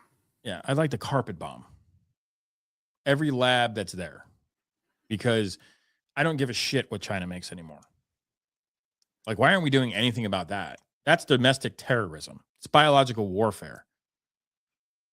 And Americans, doctors, were part of it. This guy needs to hang, dude. He needs to be sentenced to death. That's terrorism. I'm sorry. It's terrorism. You fucking knew? How many people didn't get to see their loved ones? How many people had things behind glass doors? How many people? I know my friend Lindsay did. She could never see her grandfather dead, and he dies in a fucking home. That's what you did, dog. It's just, it happened to thousands of people too. yeah, he should go home, bro, and eat a large bottle of pills is what he should do. Like, just get the fuck out of here. Like, because this government is going to do what? I mean, I love what Josh Hawley said, but here we go with a Congress where they're all big, they're all bad, they say amazing things, and then we don't hear anything. I'm still waiting for 2007's bubble to burst, and Capital One and Fannie Mae and Sally Mae and all these other places. One person went down for all that? What the fuck, man? Like, nobody's held accountable because they're too rich, right? They're too big to fail. Is that what we say? Like, Yep. If GM continues to put out shitty 6.2s, they shouldn't be around anymore. Same with Ford. Same with Dodge. They shouldn't be around anymore. Sorry, we should stop. Oh, we can't. No, they fucked up. They fucked up, man. Bye. GM, we all know why GM's fucked up. We all know the CEO is as bad as the Cracker Barrel CEO. We all know why. And Obama, I think they're twins. Yeah. But it's just like, it's insane to me that, like, the insurance, I think she's saying something about the insurance shit, right? Never had it, and my husband and I worked every day through it and never had the jab, and all the unvaxxed was supposed to be dead. I worked at Blue Cross, and if we got the jab, they would pay us $500. Do you think it's something that they're just going to turn on one day? Like, maybe something's inside us? I don't, I've thought about that a lot, and we've talked about it a lot. I don't know, but I've been looking I've seen a couple of things, how to get it out of your body. And there's like a dialysis type process that I saw something about, to like filter the proteins out of your bloodstream. But that's right. Exactly. Here's another one too. And Bernadette was in the chat. Bernadette is a sufferer of Lyme disease. Lyme disease is another man-made fucking disease, and it's not covered by any insurance. Did you know that?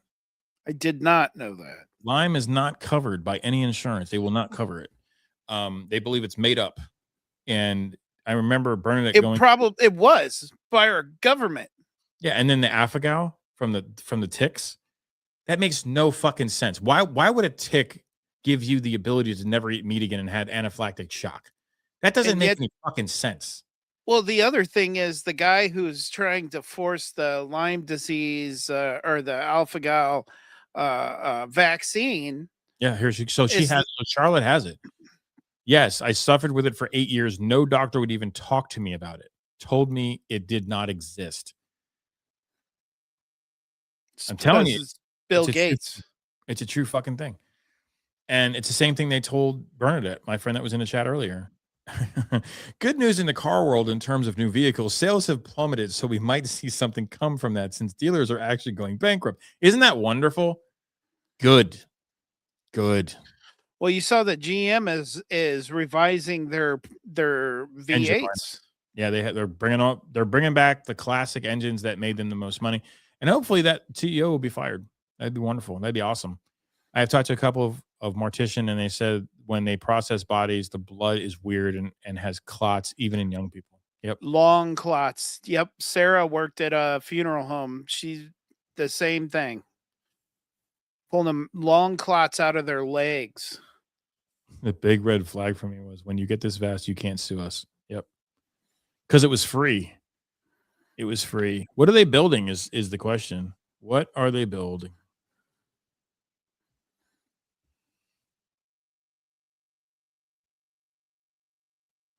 I hope the one shot I got isn't enough of whatever it is. Yeah. I got one shot because they told me at work if I got the vaccine, I wouldn't have to wear a mask. I got the shot, and then they told me I had to wear a mask, so I never got a booster. Yeah. We're talking about God. cats. She's back. What is your nickname, Jocelyn? I'm Durka. Hi, Durka.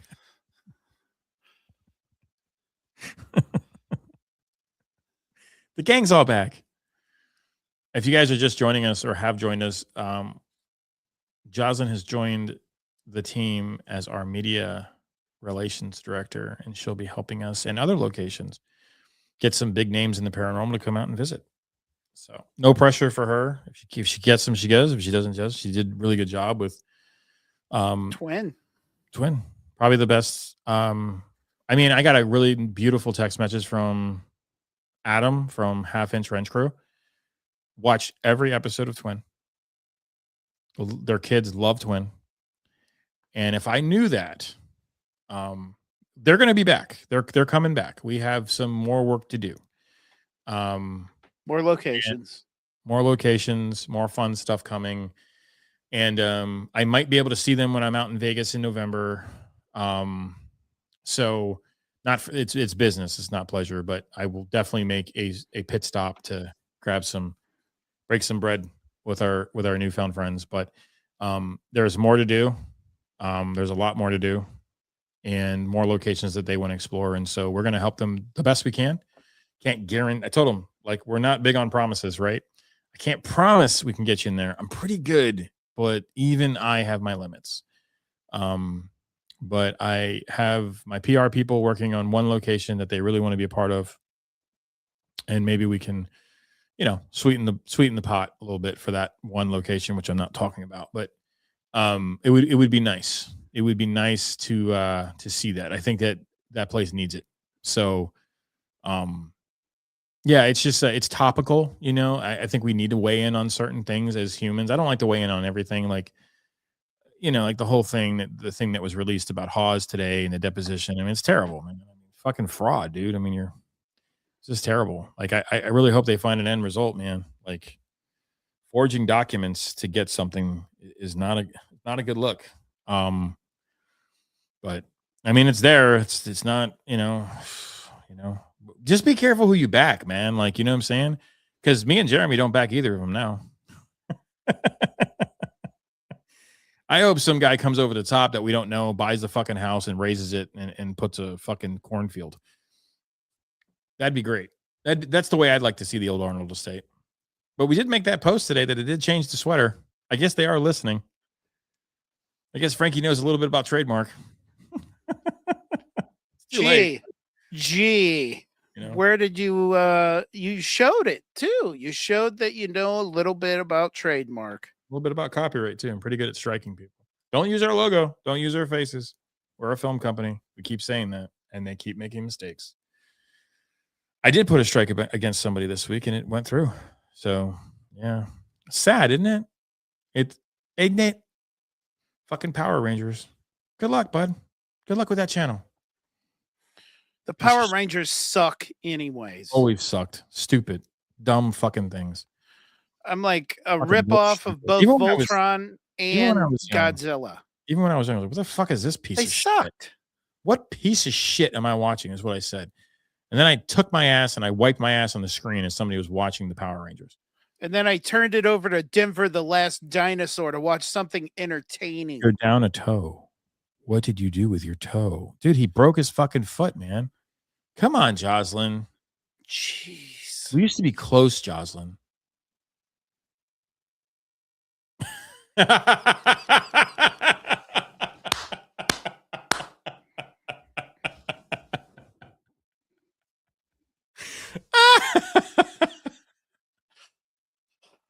Jocelyn, I work in a middle school, and when they want to call the teachers old, they make fun of their hey dudes. Just saying. Say, man, I think that Hey Dude should sponsor her, bro. She really needs I to. really do. I think she should. You Did need you to- see they made Chevy ones? Yeah. Yeah, they could probably make her ghost ones.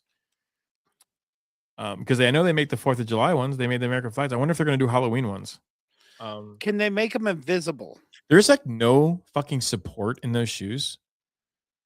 Like I roll my ankle constantly in Hey Dude. That's why I never wear them. I had one pair, and my wife absolutely fucking hates them. I Hey Dudes. She's gonna buy the. If I won the Mega Million, I would buy the Conjuring House. And make it a Hey Dude museum. I would totally do that. Can we have a snow globe room? Call them the Beth Shebas.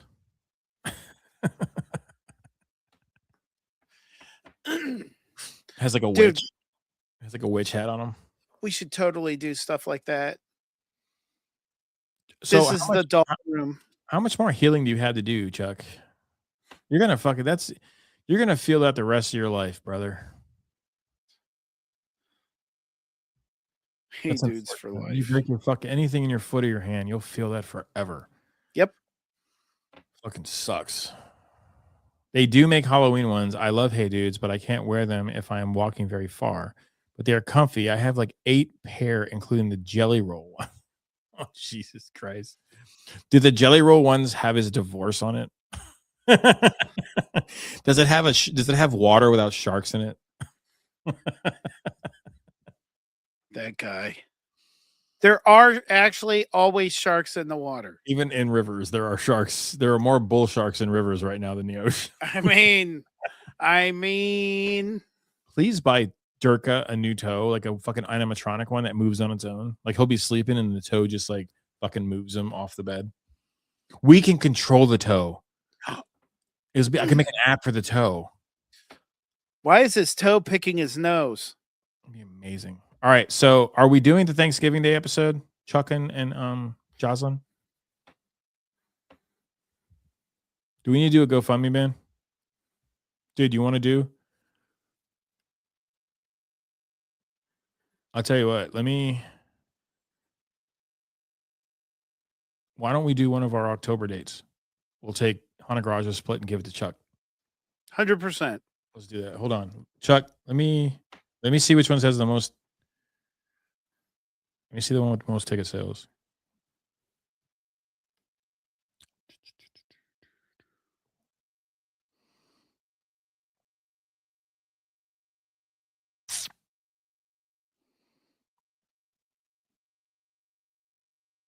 No, bro, we're gonna do it. We're gonna fucking do it. Now, why not? Rather go to you.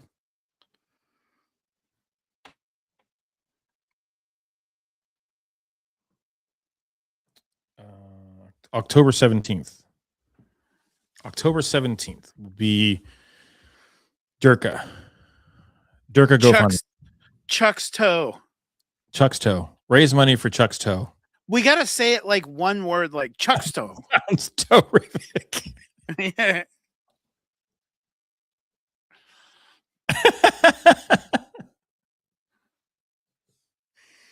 Raising money for the toe fort. We'll start promoting it tomorrow.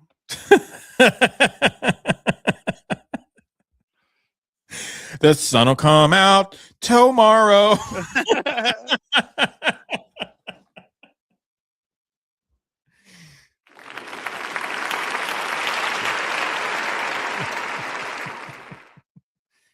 Bet your bottom dollar that tomorrow Tomorrow. there'll be sun. And some Hey Dudes. I need a shirt that says terrific. We will. October 17th. Mark that in your calendars, guys. If you haven't bought a ticket, we've got about 17 tickets sold. Let's try to sell it October 17th for Chuck. He will get half the proceeds. Half will go to Emmaus. Half will go to Chuck's medical bills because of his toe. Chuck's a hard worker, but he's also contract like me, so it can get really difficult. I will be there, Chuck. Anything for your toe.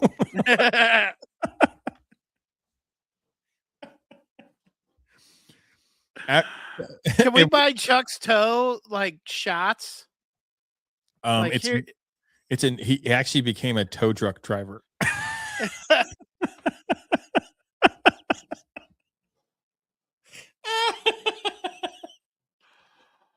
are you into towing? Are you? Yeah. Get Chum. Chum needs to come October 17th. Chuck Fort Toe Day. Do it For Toe Day. Toe Day. Buy your tickets Toe Day. Toe Day.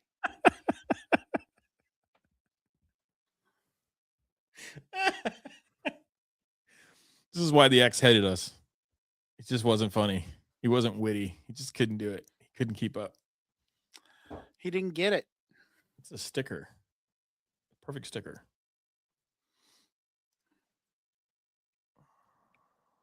Tomorrow. Hey, if you are joining us, man, guys, support Offbeat Paranormal. They're doing some crazy shit.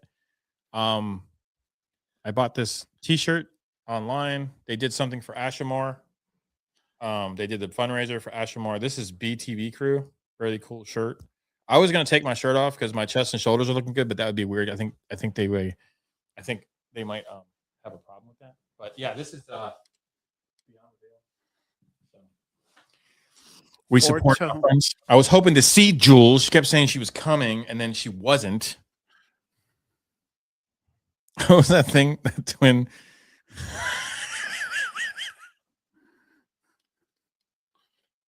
It is fucking viral on TikTok. It is the funniest thing ever.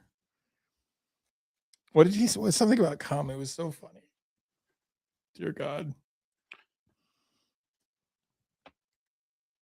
I think we should buy Chuck's toe like a beer. Yes. What would the beer be? I gotta think. Ooh, toe rig lager. Oh. Okay. What's funny? We can have 4 hands do it. They have 4 hands, but no toes. That's it. That's it, Jocelyn. I demand you to come. That was it. The camera cuts to Wyatt and he can't hold it. That's So what she said. I like that. It was great. I can't wait for you guys to see these episodes that they got in the Kenny. I demand be right you now. to come. I'm gonna tell you right now. I'm gonna put some money on this. I'm gonna say that the Lemp episode. This is a big one, and I don't know how. We've watched so many other episodes. I think what they do is they film you because they need it for reference. I don't think they actually use you in the episode, and they shouldn't. It's their show. But I'm gonna say that their Lemp episode is going to be their biggest episode they've ever done. I'm going to put that much faith in them. I can almost. We're not talking about it. It's not our story to tell. I'm going to say though that episode is probably going to be their biggest one. They were excited.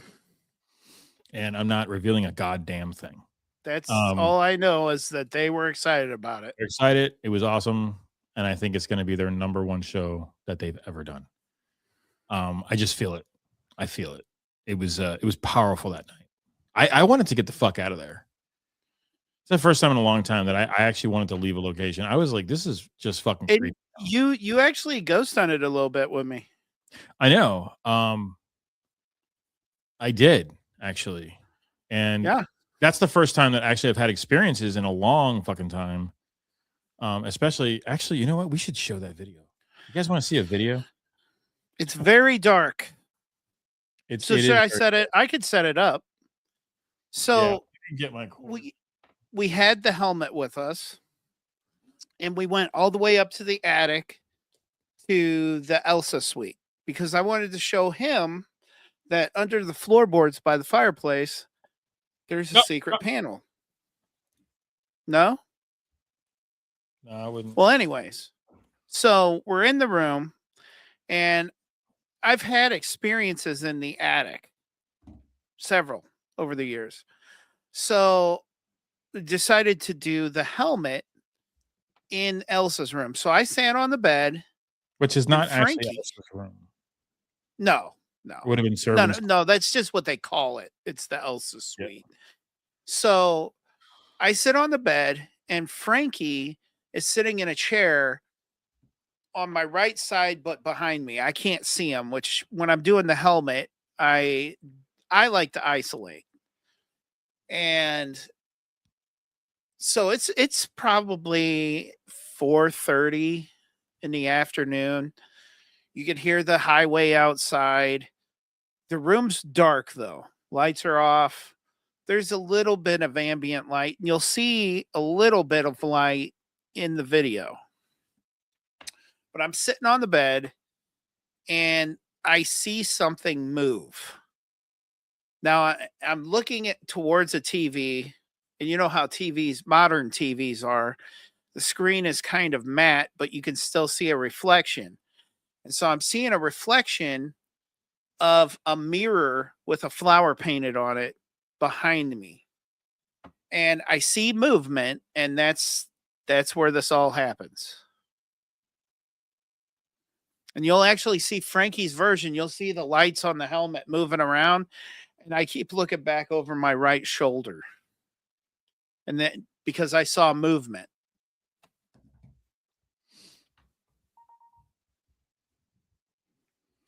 Yes. Are you? Oh, did I just hear your what was that, air share or whatever it is? Yeah. Why are you going right now? You can't go right. We're watching the video now. We're showing footage, Jocelyn. What was Twin calling her a Jislin? Jislin.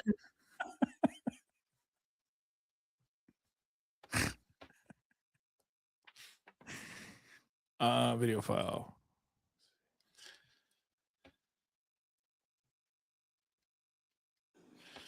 Yeah, it was pretty wild.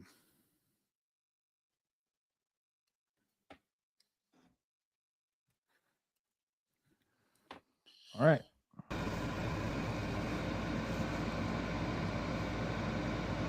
Now, that right there looks like two shadows, but it's actually the top of the helmet. This is the helmet. It's extremely dark, right? But you will see what happens. The whole video is about, I'm actually going to fast forward a little bit because nothing really is going on here.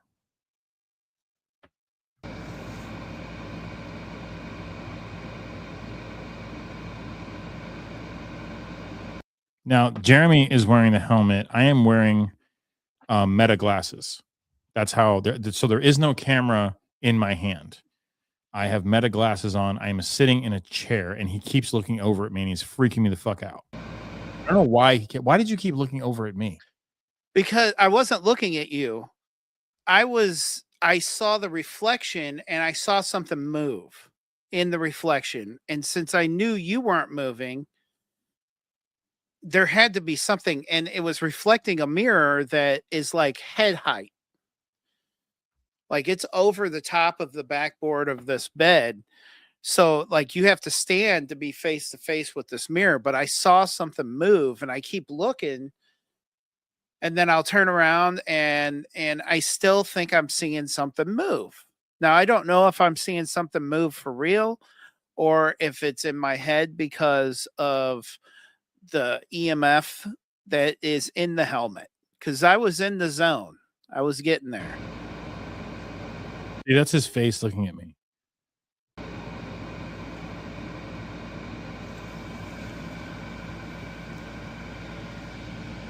Then that's me Now, with the Meta glasses going, what the fuck are you looking at, dude? yeah. That's my phone. What the fuck? Like, when he moved over, that whole table moved. The whole table. It's hard to see because it's in the dark, but you can see my phone. I'm looking. I'm like, what are you looking at, dude? Now watch this. Watch my phone. You'll see the shadow of my hand on top of the phone, but when I approach it, the phone is moving. What the fuck? What the fuck? What the fuck was that? What the fuck was that? I went to reach for my phone. Now watch this. So this is the glasses. I'm standing. The glasses are 14 millimeter, so they're wide angle, right? So watch the fucking phone. I don't know.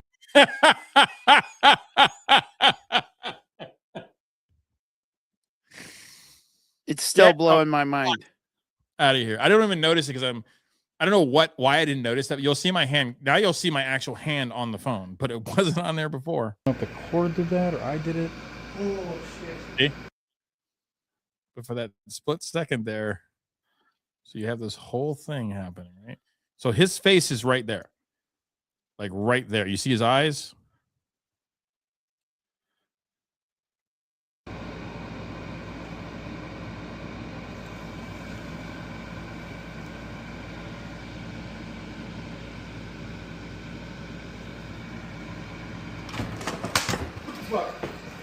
What the fuck? What the fuck? And you can tell that Frankie jumped up and stood. Yeah, I fucking ran. Like, look at how far away from the phone. I'm fast. He's almost right next to me at this point. In fact, you are right next to me. I'm right next to you. That's how fast I moved. I'm like, nope. What the fuck was that? I went to reach for my phone. Whoop.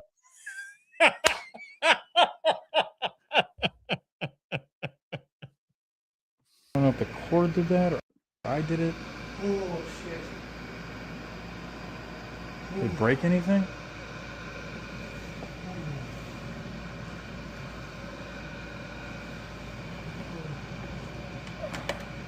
Dude, I'm chilled out. Because you guys got to remember, I'm wearing the helmet. I can't see very well to begin with. I'm not wearing my glasses. I've got LEDs flashing in my face. So, And I'm in the zone. you didn't ever move, did you? No. Okay. So I can see the reflection of the. No, I don't know because I did reach for the cord, and then we tried to debunk it by taking the cord and trying to move the table. But you would have had to have done so much force to move this around. That table's heavy as shit, and it has stuff on top of it. But the whole fucking thing moved, and I was like, "Yeah, we're done. We're done." Yeah, it was pretty wild. So yeah, and it hadn't even started raining yet. Yeah, but it was a lot of negative ions in the air. So I think we covered some great stuff today. We had a wonderful time. It was a very long week. Amen to that. It is time for Frankie Finds. It's time for Frankie Finds. The best part of the night, Frankie Finds. Let's see what Frankie found this time.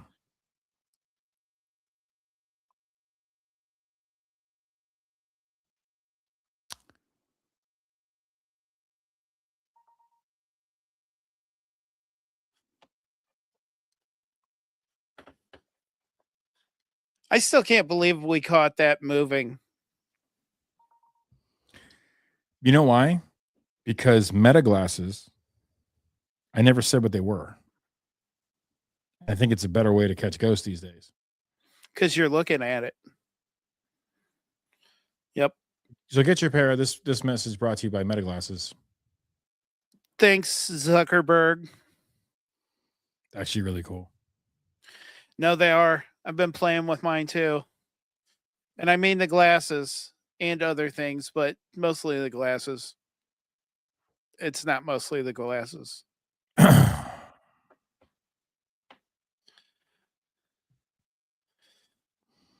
All right, Frankie Finds.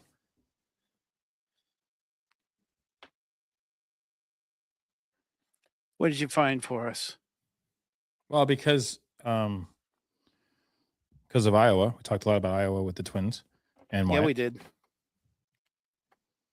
Woman 88 arrested for selling homemade pies she bought and recrimped. Are they Korean pies? Dubuque, Iowa. Lorraine Fickenshire, 88, a longtime church volunteer, was arrested Saturday on fraud charges after allegedly selling store-bought pies at a church bake sale as her own creations, having only recrimped the crust by hand. Investigators say Finkenshire purchased 34 pies at 6.49 cents each, $6.49 each, from a discount grocery 2 towns over and resold them for $22 a piece. She allegedly pinched every crust edge with a dinner fork, brushed each one with egg wash, and rebaked them for 9 minutes at 350 degrees. Volunteers say she transferred the filling into her own ceramic dishes and disposed of the foil tins in her neighbor's trash bin down the street. Witnesses say she labeled every pie with a handwritten index card reading, "From Lorraine's Kitchen since 1961. She allegedly won the bake sale's blue ribbon 3 years running and had been asked to serve as a judge for the 2025 event. Roughly 60 parishioners were present when the discrepancy came to light, and several reportedly defended her openly from their folding chairs. She had cleared $531 over the weekend, said Officer Wade Hublis. Oops. Hey. What the hell? What's going on here? Sorry. A 17-year veteran with the department. Multiple people said they had known that she had been doing this for years, but could never prove it. Sorry, Lorraine. And so they arrest her for it? This guy over here. Jesus Christ. It's not like she didn't like manipulate them. These people get arrested. It's fun. It's a fun life. Correct. Yeah. You're going to prosecute your 88-year-old great grandma for washing and rebaking pies like it's fraud. But when people commit actual fraud, it's okay. And then we have another headline here that we'll share real quick. And that'll be the end of our show because I'm tired. Me too. This has got to be my favorite one, guys. Man arrested after buffet staff says he ate enough shrimp to change market price. Oh, my God. If you're not following Dude Humor Report, it's awesome. I don't always get Dude Humor. These are probably fake, but they are really funny, and I'm sharing them with you to give you guys a laugh because we're all about positivity here, except for one person. Dodson? Yeah. Dodson's here. Yeah, so we hope he gets ptomaine poisoning. All right, from all of us here at Haunted Garage and Beyond the Norm, I'm Frankie. I'm Jeremy. We'll be seeing you next Thursday where we will do our episode on the Spirit Talker. Is it fake? Or can ghosts manipulate even fake stuff? Pie laundering. Pie laundering.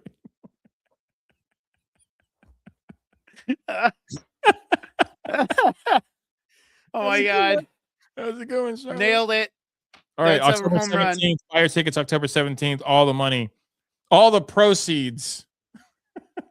Part of the proceeds, half the proceeds raised that night will go to Emmaus and for Chuck's ptomaine poisoning. We'll see you guys.